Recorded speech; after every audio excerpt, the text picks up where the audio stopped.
नमस्कार। एम्स के social media में आप सभी का स्वागत है। एम्स एक से एक इतिहास बना रहा है और उस कड़ी में एक स्वर्ण युग आज का एक कार्यक्रम होगा और सोशल मीडिया के इस एम्स में डॉक्टर नेहा चौधरी आप असिस्टेंट प्रोफेसर हैं कम्युनिटी मेडिसिन में। डॉक्टर नेहा, आपका बहुत बहुत स्वागत, धन्यवाद। और पहली प्रशंसा मैं ये करूँगा कि आप इसी जम्मू कश्मीर की माटी की बेटी हैं, यहीं आप कर्म और धर्म आपका यहीं पर है। और डॉक्टर नेहा, आपका जो सब्जेक्ट है वो उन बुज़ुर्गों के लिए है जो अडल्ट्स हैं। ना जाने अपने जीवन काल से बचपन से लेकर बड़े होते तक कितनों को देखा था, पता लगा बड़ा अडल्ट है, उसको फलानी बीमारी होगी, उसने टीका नहीं लगाया था एंड ही डाइड। बच्चों में तो सरकार बहुत कुछ करती है। आपसे जानना चाहूँगा as a assistant professor of community medicine, ये क्यों इम्पोर्टेंस है जो बुज़ुर्ग हैं बड़ों के लिए टीकाकरण? जी धन्यवाद। अडल्ट इम्यूनाइजेशन ये वह प्रक्रिया है जिसमें जो अडल्ट हैं यानी कि जो 19 साल से ऊपर के वर्ग के व्यक्ति हैं उनके लिए टीकाकरण जो है वो बेहद आवश्यक हो जाता है कई बीमारियों को फाइट करने के लिए और कई बीमारियों को प्रिवेंट करने के लिए।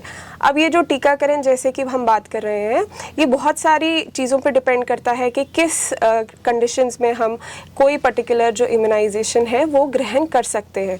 जैसे कि ये डिपेंड करता है एज पे, डिपेंड करता है हेल्थ स्टेटस पे, ये डिपेंड करता है कि हमारी कम्युनिटी में हम किस रिस्क पे हैं। तो रिस्क स्टेटस जो है वो बहुत इंपॉर्टेंट होता है वैक्सीनेशन जो है उसको लेने के लिए। तो अडल्ट इम्यूनाइजेशन ये एक ऐसी प्रक्रिया है, ये बहुत इंपॉर्टेंट स्टेप है ताकि हम डिजीज़ जो है, कोई भी डिजीज़ है उसको हम प्रिवेंट कर सकें, इन्फेक्शन को प्रिवेंट कर सकें ताकि हम बीमारी जो है एज अ होल उसको होने से रोक सकें, उसका रिस्क जो है वो कम कर सकें। डॉक्टर नेहा चौधरी, भारत सरकार ने और एम्स ने अथाह प्रयास किए हैं इस नया इतिहास बनाने के लिए। बुजुर्ग जहाँ एडल्ट कम लगाते हैं, मगर हम बच्चों की बात करें, सरकार ने इतना कुछ किया है। इसके बावजूद भी जब कोई इम्यूनाइजेशन डे होता है तो सरकार इतना भरपूर प्रयास करती है रेलवे स्टेशनों पर, जगह जगह पर, कहीं बच्चा को रह ना जाए टीकाकरण के बाद। मगर जो अडल्ट्स हैं, अगर इतनी वहाँ परेशानी आती, अडल्ट्स में मैं जानना चाहूँगा सभी दर्शकों के लिए, अडल्ट्स में कौन कौन से इम्यूनाइजेशन है, कब कब करवानी चाहिए?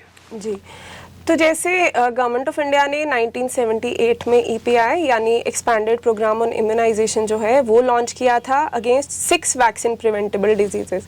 वो ग्रेजुअली उसमें काफ़ी चेंजेस आए और डिजीजेस की प्रिवेंशन उसमें ऐड होती गई विद टाइम। तो उससे हमने देखा कि जो मॉर्बिडिटी और मोर्टेलिटी है बच्चों में उसमें बहुत डिक्लाइन आया। इवन कई जगह जो है, जैसे अगर हम अपनी स्टेट में ही बात करें तो उसमें बहुत अच्छे हमारे पास स्टैटिस्टिक्स हैं कि इम्यूनाइजेशन कवरेज बहुत अच्छी है और बच्चों में मॉर्बिडिटी और मोर्टेलिटी जो है वो प्रिवेंट हो सक रही है। जहाँ हम बच्चों की इम्यूनाइजेशन की बात करते हैं वहाँ अडल्ट्स की इम्यूनाइजेशन थोड़ा सा निगलेक्टेड एरिया रहा है विद टाइम। तो आज इस माध्यम से जागरूकता लाना बेहद ज़रूरी है कि अडल्ट इम्यूनाइजेशन जो है वो बहुत इंपॉर्टेंट एस्पेक्ट है। इसमें बेसिकली इम्यूनाइजेशन हम 2 तरीकों में डिवाइड करते हैं। एक इम्यूनाइजेशन एज पर एज होती है, जनरल पॉपुलेशन में वो बेहद अनिवार्य होती है, जैसे कि इम्यूनाइजेशन अगेंस्ट इन्फ्लुएंजा जो बीमारी होती है उसके लिए।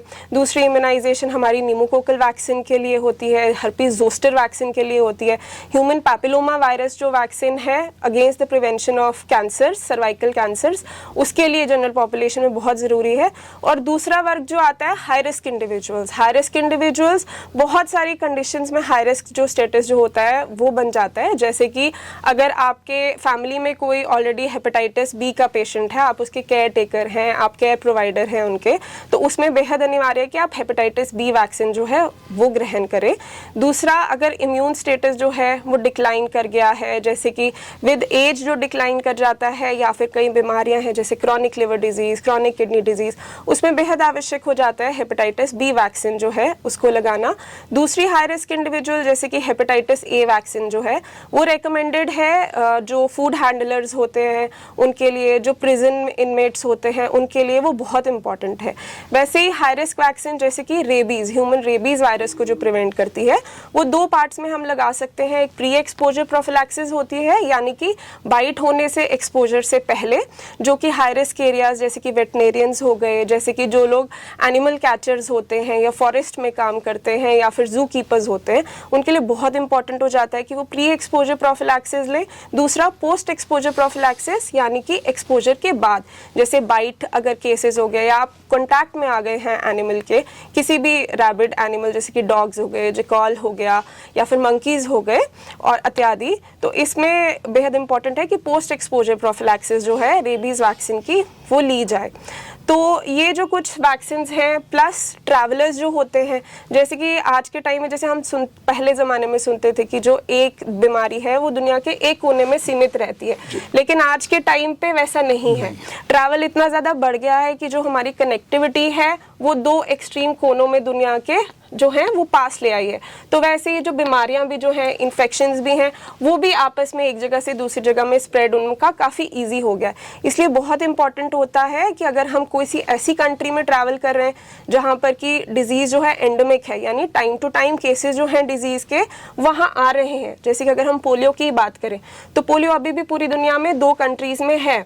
हमारी कंट्री एलिमिनेट हो गई है 2014 में, लेकिन अगर हम कभी उन एंडेमिक कंट्रीज़ में जा रहे हैं तो बेहद ज़रूरी है, बेहद आवश्यक है कि हम जाने से पहले ये वैक्सीन लेके जाएं। वैसे ही येलो फीवर वैक्सीन जो है वहाँ भी एंडेमिक कंट्रीज़ में जाने से पहले WHO और जो वैक्सीन अलायंस ग्रुप्स होते हैं वो रेकमेंड करते हैं कि हम ये वैक्सीन जो है ये ग्रहण करके जाएं। डॉक्टर नेहा चौधरी, ज़बरदस्त आपने जानकारी दी, पर ये भी जानना चाहूँगा, इसको बढ़ावा देने के लिए बच्चों के लिए इतना कुछ कर रहे हैं, इसके बावजूद भी हम काफ़ी सफल हुए हैं, मगर अभी कह सकते हैं दिल्ली दूर बुजुर्गों में तो बहुत ज़्यादा है। इसको बढ़ावा देने के लिए चैलेंज क्या क्या आते हैं? चूँकि ये सौभाग्य है कि एक तरफ सर्वा हमारे डॉक्टर शक्ति गुप्ता जी है और एक कम्युनिटी मेडिसिन में अलग अलग स्थानों पर जाके अभी भी लोगों को शिक्षा दे रही हैं। इसके लिए और बढ़ावा देने के लिए क्या क्या किया जाना चाहिए?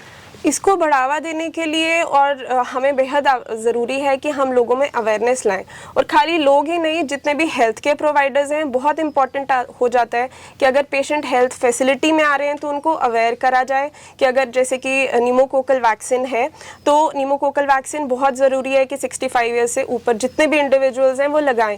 तो पेशेंट को एजुकेट करना 50 ईयर्स के ऊपर बहुत इंपॉर्टेंट है। इन्फ्लुएंजा वैक्सीन हर साल लगाई जाए, क्योंकि जो इसका स्ट्रेन जो होता है वो हर साल म्यूटेट करता है, हर साल ज़रूरी हो जाता है कि हम ये वैक्सीन जो है ये लगवाएं। तो पेशेंट को एजुकेट करना जब वो हेल्थ केयर फैसिलिटी में आ रहा है, इट इज़ वेरी इंपॉर्टेंट। और जब हम कम्युनिटी में जा रहे हैं तो कम्युनिटी में जाके अवेयरनेस देना बहुत ज़रूरी है, ताकि ये माइंडसेट जो है कि जो वैक्सीन जो है वो खाली बच्चों के लिए इंपॉर्टेंट है, अडल्ट के लिए नहीं है। हमारा काम खाली बच्चों को लेके जाना है, टीकाकरण करवाना है और वापस लाना है, यहाँ तक सीमित नहीं है। हमें खुद जाके टीकाकरण जो है करवाना। अडल्टहुड में लास्ट में सार्वजनिक इसका प्रयोग कैसे किया जाए? इसका सार्वजनिक प्रयोग जो है, अगर हम अपने इंस्टीट्यूट की बात करें तो अडल्ट इम्यूनाइजेशन हमारे यहाँ जल्द ही शुरू होने वाला है, और सार्वजनिक तौर पे पब्लिक हेल्थ फैसिलिटीज़ जो हैं वहाँ पे हर वैक्सीन का अवेलेबल होना बेहद आवश्यक है। रेबीज़ वैक्सीन जो है वो अभी हर हेल्थ फैसिलिटी में अवेलेबल है, वैसे ही जो बाकी वैक्सीन जो हैं उनका भी हमारी हेल्थ केयर फैसिलिटीज़ में अवेलेबल होना, पेशेंट एजुकेशन होना, कम्युनिटी अवेयरनेस होना बेहद आवश्यक है। डॉक्टर नेहा, बहुत धन्यवाद। और आखिर में आपका एक संदेश एम्स सोशल मीडिया के दर्शकों के लिए।